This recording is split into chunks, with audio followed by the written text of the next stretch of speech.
Hey guys, Metabo HPT recently released the world's first cordless AC/DC plunge router that can accept a 1/4 inch and 1/2 inch collets, router bits.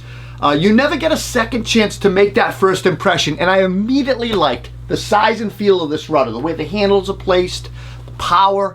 The fact that this router takes both 1/4 inch and 1/2 inch collets or router bits means that I can use all of the router bits in my arsenal. It gives me way greater versatility in routing, especially since I have a ton of 1/2 inch bits.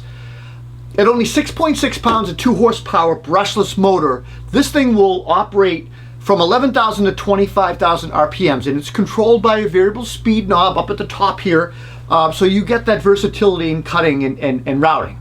This router can also produce 46 feet per minute of production speed.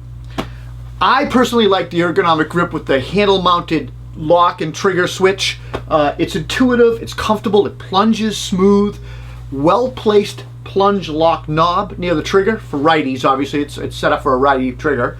Has an impressively really fast electric brake. The depth adjustment, easy to do. There are 3 stops and there's 2 of them are adjustable, as well as it's got the adjustable depth rod. When mounting accessories like the dust shroud and maybe like a template collet or something, I did learn 2 things. First of all, the collet needs to go on first, then the dust shroud.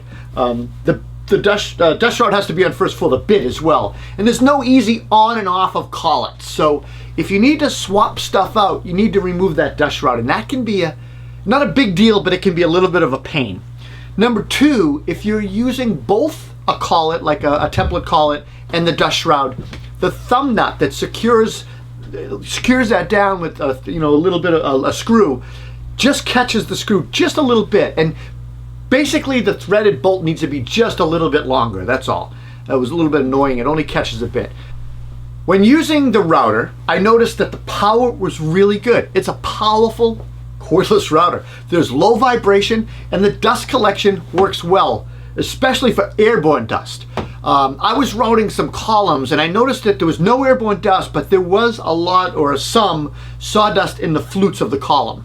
And I was using my central vac system for that. It's a pretty long run. When I connected it to a vacuum, which was a shorter run, I achieved way better suction, less dust left behind.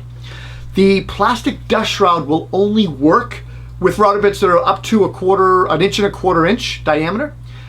This is a little bit of a drag because my 1/4 inch shank 4 wing router bits won't fit there. Most of them are a little bit bigger than that. I was impressed that this router will run a 1/2 inch mortising bit or flute bit at a 1/4 inch pass deep without flinching. Additionally, the base allows for a much larger diameter router bits because you can take things off and open that base up. Can't use dust collection with it, but you can use larger router bits, which is nice. I tested the router freehand. I did a fluting jig. I did it with the straight guide. It worked great. Is there room for improvement? I do think there's a little bit of room. There are 2 things that I think Metabo could improve on. One is the plunge lock knob. Now, it's plastic, but it's got a metal kind of shaft to it, but after using it, I feel like the knob has way too much throw. A little bit of wiggle to it. And that's probably the only area on this tool that I'm concerned about for longevity. The second is that when you remove the battery and you tip this bad boy on its back or upside down to change the bits and do some work on it, it tips over easily. If Metabo HPT elongated maybe the battery slide rails that the battery slides into, I think this would be way more stable.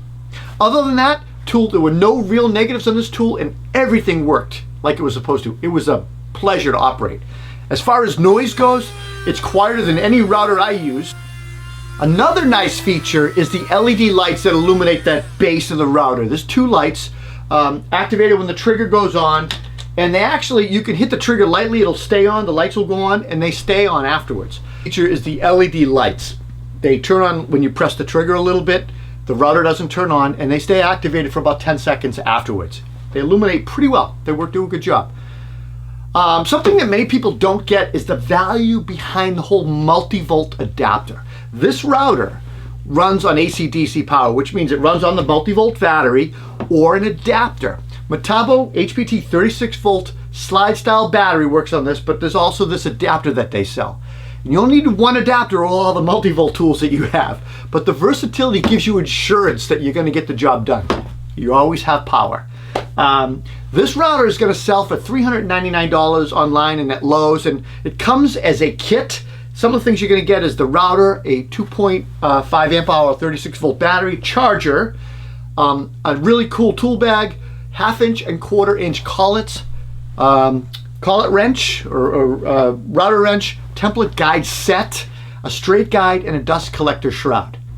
Now, as a carpenter, I use compact routers to route window sills when trimming windows and easing edges.